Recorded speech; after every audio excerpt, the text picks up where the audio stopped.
ನಮಸ್ಕಾರ ಎಲ್ರಿಗೆ. ನಾನು ನಿಮ್ಮ ಶ್ರೀಸರ್ ಹೊಸಮನಿ. ಈಗ ನಾ ತಂದಿರೋ ವಿಷಯ ಏನಪ್ಪಾ ಅಂದ್ರೆ, ಈಗ ನಿಮ್ಗೆಲ್ಲ ಗೊತ್ತಿದ್ದ ವಿಷಯನೇ ಬಿಡದಿ ಟೌನ್ ಅಂತ.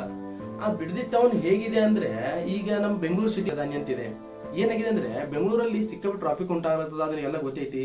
ದೊಡ್ಡ ದೊಡ್ಡ ಎಲ್ಲ IT BT ಕಂಪನಿಗಳೆಲ್ಲ ಮತ್ತೆ MNC ಕಂಪನಿಗಳೆಲ್ಲ ಹೆಚ್ಚಾಗಿ ಅಲ್ಲಿ ಟ್ರಾಫಿಕ್ ಸಮಸ್ಯೆದಿಂದ ಜಾಸ್ತಿ ಅದು ಜನರ ಸಮಸ್ಯೆದಿಂದ ಆ ಬಿಡದಿ ಟೌನ್ ಅನ್ನೋದೊಂದು ಕಂಡಿಡಿದು ಅವ್ರು ಏನ್ ಮಾಡಿದ್ರೆ ಬೆಂಗಳೂರು ಹೊರ ಪ್ರದೇಶದಲ್ಲಿ ಸ್ಥಾಪನೆ ಮಾಡೋಕಂತ ನಮ್ಮ DK ಶಿವಕುಮಾರ್ ನಮ್ಮ ಮುಖ್ಯಮಂತ್ರಿಗಳು ಹೇಳ್ತಾ ಇದ್ದಾರೆ.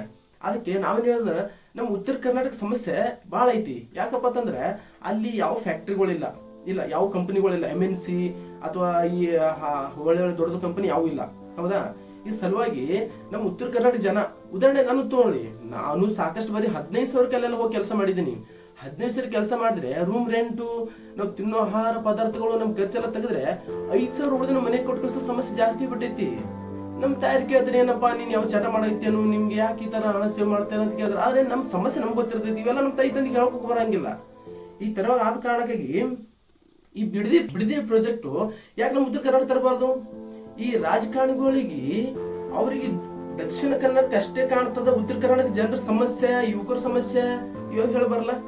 ಎಲೆಕ್ಷನ್ ಬಂದ್ರೆ ಸಾಕು, ಇಲ್ಲ ನಾವು ಉದ್ಯೋಗ ಸೃಷ್ಟಿ ಮಾಡ್ತೀವಿ, ನಾವು ದೊಡ್ಡ ದೊಡ್ಡ ಕಂಪನಿ ತರ್ತೀವಿ, ಈ ತರ ಎಲ್ಲ ಹೇಳ್ತಿರಲ್ಲ. ಈ ನಮ್ಮ MP MLAಗಳು ಉತ್ತರ ಕರ್ನಾಟಕ 30-40 ವರ್ಷಗಳಿಂದ ನೀವು ಅಧಿಕಾರ ಚುಕ್ಕಾಣಿನ ಹಿಡ್ಕೊಂಡು ಬಂದಿದ್ದೀರಿ. ನಿಮ್ಮ ಹಣೆ ಬರಕ ಒಂದು ಒಳ್ಳೆ ಪ್ರಾಜೆಕ್ಟ್, ಒಂದು ಒಳ್ಳೆ ಕಂಪನಿ ತಂದು ಸ್ಥಾಪನೆ ಮಾಡಿ 1,000 ಲಕ್ಷ ಜನಕ್ಕೆ ಒಂದು ಉದ್ಯೋಗ ಕೊಡಕ್ಕೆ ನಿಮಗೆ ಆಗಲ್ಲ. ನಿಮ್ಗೆ ಏನು ಬರೀ ಅಧಿಕಾರ ಚುಕ್ಕಾಣಿ ಕೈಲಿದ್ರೆ ಸಾಕು. ಯಾರು ಜನ ಹಾಳಾಗಿ ಹೋಗ್ಲಾಕ, ಯಾರು ನಿರುದ್ಯೋಗ ಸಾಯ್ಲಾಕ, ರೈತ ಆತ್ಮಹತ್ಯೆ ಎಷ್ಟು ಆಗ್ಲಾಕ, ಯಾರು ನಿಮ್ ಅಧಿಕಾರ ಚುಕ್ಕಾಣಿ ಇರ್ತೈತಿ. ಏನೇ ಒಂದ್ ದೊಡ್ಡ ಸಮಸ್ಯೆ ಆದ್ರೂ ಅದ್ ಬಂದ್ಬಿಡ್ತೀರಿ.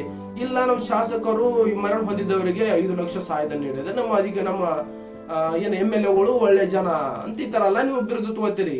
ಈ ತರ ಮಾಡೋದಕ್ಕಿಂತ ಅವ್ರು ನೋಡಿ, ಅಲ್ಲಿ ದಕ್ಷಿಣ ಕನ್ನಡಕ್ಕೆ ಹೋಗಿ ಎಂತಿಂತ MLAಗಳು, ಎಂತಿಂತ ಶಾಸಕರು ಎಂತಿಂತ ಡೆವಲಪ್ಮೆಂಟ್ ಮಾಡಕತ್ತಾರ, ಡೆವಲಪ್ಮೆಂಟ್ ಮಾಡಿ ಎಂತಿಂತ ಕಂಪ್ನಿ ತರಕತ್ತಾರ. ಅವ್ರ ಜನರಿಗೆ, ಅವ್ರ ಮತ ಹಾಕಿದ ಜನರಿಗೆ ಎಷ್ಟು ಹೆಲ್ಪ್ ಮಾಡಕತ್ತಾರ ಅವರು. ಆ ತರನಾಗಿ ನೀವು ಯಾಕೆ ಮಾಡಬಾರ್ದು? ಯಾಕೆ ನಿಮ್ಗೆ ಮತದಾರ ಏನ್ ಅವರಿಂದ ನಿಮ್ಗೆ ಏನೂ ಸಹಾಯ ಆಗಿಲ್ಲ? ಎಲೆಕ್ಷನ್ ಬಂದ್ರೆ ಸಾಕು, ನಮಸ್ಕಾರ ಅಪ್ಪ ಅಮ್ಮ ನಾವು ಹೀಗ್ ಮಾಡ್ತೀವಿ ಹಾಗೆ ಮಾಡ್ತೀವಿ ಅಂತ. ಈಗೆಲ್ಲ ಬ್ಯಾಡ್. ಒಂದ್ ಒಳ್ಳೆ ಕಂಪನಿ ತಗೊಂಬ್ರಿ. ನಿರುದ್ಯೋಗಿ ಜನ ಹೆಚ್ಚಾಗ್ಲಾಗ್ತಾರ, ಎಷ್ಟೋ ಜನ ಗೋಳ್ ಹೋಗ್ಲಾಗ್ತಾರೆ. ಇವತ್ತು ನಮ್ ಕಡೆ ಜನಕ್ಕೆ ನೋಡು, ಬರೀ 50,000 ಇಟಮಟಿ ಹಿಡಿದು ಕಬ್ಬಿನ ತೋಟ ಹಿಡಿದು ರಾತ್ರಿ ಬೆಳೆಲ್ಲ ದುಡ್ಡು ದುಡಿಯಕತ್ತಾರ. ಯಾಕ? ಅವ್ರ ಕಣ್ಣೀರ್, ಅವ್ರ ಕಷ್ಟ ನಿಮ್ಗೆ ಯಾವ್ರಿಗೆ ಸಂಬಂಧಪಡಂಗಿಲ್ಲ. ಅವ್ರೊಂದು ಆಕಾಂಕ್ಷೆ ಇದೆ, ಅವ್ರಿಗೊಂದು ಆಸೆ ಇದೆ, ಇವತ್ತಲ್ಲ ನಾಳೆ ನಾವು ಮತ ಹಾಕಿದಕ್ಕೂ ಒಂದು ಸಾರ್ಥಕ ಆತೈತಿ, ನಮಗ್ ಸಿಗಿಲಾರ ಸವಲತ್ತು, ನಮಗ್ ಸಿಗಿಲಾರ ಉದ್ಯೋಗ ನಮ್ಮ ಮಕ್ಕಳಿಗೆ ಸಿಗಬೇಕು ಅನ್ನೋ ಒಂದು ಆಸೆಕ್ಕಾಗಿ ಮತ ಹಾಕಲಾಗತ್ತಾರ. ದಯವಿಟ್ಟು ಇದ್ರ ಬಗ್ಗೆ ನಾನು ಹೇಳ್ತೀನಿ. ಜಾಸ್ತಿ ಯಾರಿಗೆ ಫೋಕಸ್ ಮಾಡಿ ಹೇಳ್ತೀನಿ ಅಂದ್ರೆ, ನಮ್ಮ ಉತ್ತರ ಕರ್ನಾಟಕ MLAಗಳಿಗೆ ಅರ್ಥ ಮಾಡ್ಕೊಳ್ರಿ. ಒಂದಲ್ಲ ಒಂದು ದಿನ ಜನ ಎದ್ದು ತಿರುಗಿ ನಿಂತು ತುರಂತ ತಿರ್ಗೋ, ನೀವು ನಿಮ್ಮ ಕುಟುಂಬ ಯಾರು ಇಲ್ಲಿ ಇರ್ಲಕ್ಕ ಅರ್ಹರಾಗಲ್ಲ. ಅದಕ್ಕಾಗಿ ನಾನು ಎಲ್ಲರ ಪರವಾಗಿ ಹೇಳಕತ್ತೀನಿ, ಆ ಬಿಡದಿ ಪ್ರಾಜೆಕ್ಟ್ ಹೋರಿ, ಒಂದ್ ಸ್ವಲ್ಪ DK ಶಿವಕುಮಾರ್ ಕೈಯಾಕಲ್ಲಿ ಹಿಡ್ಕೋರಿ. ಸರ್ ಮಾಡ್ಕೊಳ್ಳಿ ಸರ್, ನಮ್ ಜನ ಬೈತಾ ಇದಾರೆ, ನಮ್ ಜನ ನಿರುದ್ಯೋಗಿ ಹೆಚ್ಚಾಗ್ಲದ, ಹೋರಿ ಹಿಡ್ಕೋರಿ. ಅಲ್ಲಿ ನೋಡಿ ಎಲ್ಲಂತ ಫಲವತ್ತಾದ ಮಣ್ಣು. ಆ ವಿಡಿಯೋ ನೋಡಿದ ಒಬ್ರು ಯಾರೋ ಹಾಕಿದ್ರು, ಒಳ್ಳೆ ತೆಂಗಿನ ಮರ, ಅಡಿಕೆ ಸಸಿಗಳು ಎಷ್ಟು ಚಂದ, ಎಷ್ಟು ಹಸಿರಾಗೈತೆ ಅದು. ಅಂತ ಭೂಮಿಗೆ ಹೋಗಿ ನೀವು ಬರಡು ಭೂಮಿ ಅಂತ ಹೇಳಿ ಅಲ್ಲಿ ಬಿಡದಿ ಟೌನ್ ಮಾಡಕತ್ತಿರಲ್ಲ, ಇದು ಯಾವ ತರನೇ? ಯಾಕೆ ನಿಮಗೆ ಉತ್ತರ ಕನ್ನಡದವ್ರದ್ದು ಮತ ಆಗಲಿ, ಅಲ್ಲಿದ್ದು ಯಾವ್ದು ಟ್ಯಾಕ್ಸ್ ಅಲ್ಲಿ ನಿಮ್ಗೆ ಏನ್ ಕಲೆಕ್ಟ್ ಆಗತ್ತಿಲ್ಲ? ವಿಚಾರ ಮಾಡಿ. ಆಲ್ಮೋಸ್ಟ್ ನಿಮ್ಗೆ ಟ್ಯಾಕ್ಸ್ ಕಲೆಕ್ಟ್ ಆದ ಉತ್ತರ ಕರ್ನಾಟಕದಿಂದ. ಜಾಸ್ತಿ 2 ವೀಲರ್ ಹಾಗೂ ಜಾಸ್ತಿ 4 ವೀಲರ್ ಓಡಾಡಿಸೋದು, ಡೀಸೆಲ್ ಪೆಟ್ರೋಲ್ ಟ್ಯಾಕ್ಸ್ ಕಲೆಕ್ಟ್ ಆಗದೆ ಉತ್ತರ ಕರ್ನಾಟಕದಿಂದ. ನೀವು ಮೊದಲು ತಲೆಗೆ ಇಟ್ಕೋರಿ. ಯಾಕಪ್ಪ ಅಂತಂದ್ರೆ ಇವತ್ತಿಗೆ ಸಮಸ್ಯೆ ಬಾಳ ಐತಿ ಅಲ್ಲಿ ನಮ್ಮ ಉತ್ತರ ಕರ್ನಾಟಕ ಅಂದ್ರೆ ಸವಲತ್ತು. ಹೆಂಗಂತಂದ್ರೆ ಇದೊಂದು ವಿಷಯ ಹೇಳ್ಬೇಕಂದ್ರೆ, ಎಷ್ಟೋ ಜನ ಸಂವಿಧಾನ ವಿರೋಧಿಗಳಿದ್ದೀರಿ ನೀವು. ಯಾಕಪ್ಪ ಈ ಮಾತಾಡ್ತೀನಿ ಅಂತಂದ್ರೆ, ಸಂವಿಧಾನದಲ್ಲಿ ಸ್ಪಷ್ಟವಾಗೈತಿ, ಮೂಲಭೂತ ಸೌಕರ್ಯಗಳು, ನೀರು ಬೇಕು, ಚರಂಡಿ ಬೇಕು, ಒಳ್ಳೆ ರಸ್ತೆ ಬೇಕು, ಹಾಗೂ ಈ ತರ ಉದ್ಯೋಗ ಬೇಕು ಅಂತ. ಎಲ್ಲಿ ಆಗ್ಲದ ಸ್ವಾಮಿ, ಎಲ್ಲಿ ಆಗ್ಲದ? ನನಗಂದ್ರೆ ಸಂಪೂರ್ಣ ಡೌಟ್ ಇದೆ.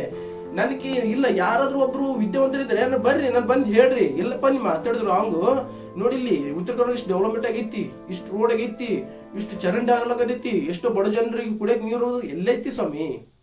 ಮೂಲಭೂತ ಸೌಕರ್ಯಗಳು ಒದಗಿಸ್ತೀರಿ. ನೀವು ಬಹಳ ಹೇಳ್ಬೇಕಾದ್ರೆ ನೀವು ಕಾನೂನು ವಿರೋಧಿ ಅದಿರಿ. ನೀವು ಅಧಿಕಾರಿಗಳು, ಭ್ರಷ್ಟ ಅಧಿಕಾರಿಗಳು ಇದಿರಿ, ನೀವು MLAಗಳು ಇದಿರಲ್ಲ, ನೀವು ಬಹಳ ಕಾನೂನು ವಿರೋಧಿ ಇದ್ರಿ, ಸಂವಿಧಾನ ವಿರೋಧಿಗಳು ಇದ್ದೀರಿ. ನೀವು ಬಾ ಎದ್ರೆ ಸಾಕು ಸಂವಿಧಾನ, ಬಾಬಾ ಸಾಹೇಬ್ರು ಆಧಾರ ಹೇಳ್ತೀರಿ. ಎಲ್ಲಿ ಮಾಡ್ತೀರಿ ಸ್ವಾಮಿ? ಸಂವಿಧಾನದಲ್ಲಿ ಸ್ಪಷ್ಟವಾಗಿದೆ, ಒಬ್ಬ ಮನುಷ್ಯನಿಗೆ ಏನು ತಲುಪಿಲ್ಲ ಅಂದ್ರು ದಿನಕ್ಕೆ 25 ಲೀಟರ್ ಒಬ್ಬ ಮನುಷ್ಯನಿಗೆ ನೀರು ತಲುಪಲೇಬೇಕು ಅಂತ ಐತಿ. ಎಲ್ಲಿ ಬರ್ತದೆ ಸ್ವಾಮಿ? ಮನಿಗ್ ಮಾರ್ನಿಂಗ್ ನೀರ್ ಬರ್ಬೇಕಾದ್ರೆ 8 ದಿನಕ್ಕೋಸ್ಕರ ನೀರ್ ಬರ್ತೈತಿ. ಇದು ಯಾವ ಲೆಕ್ಕ? ಎಲ್ಲಾನು ಬೇಡ್ರಿ ಡೆವಲಪ್ಮೆಂಟ್ ಅಂತಿರಲ್ಲ, ಅದು ಸೈಡಿಗೆ ಬೇಡ್ರಿ, ಮೂಲಭೂತ ಸೌಕರ್ಯ ಒದಗಿಸೋದಕ್ಕೆ ನೀರು ನೀವು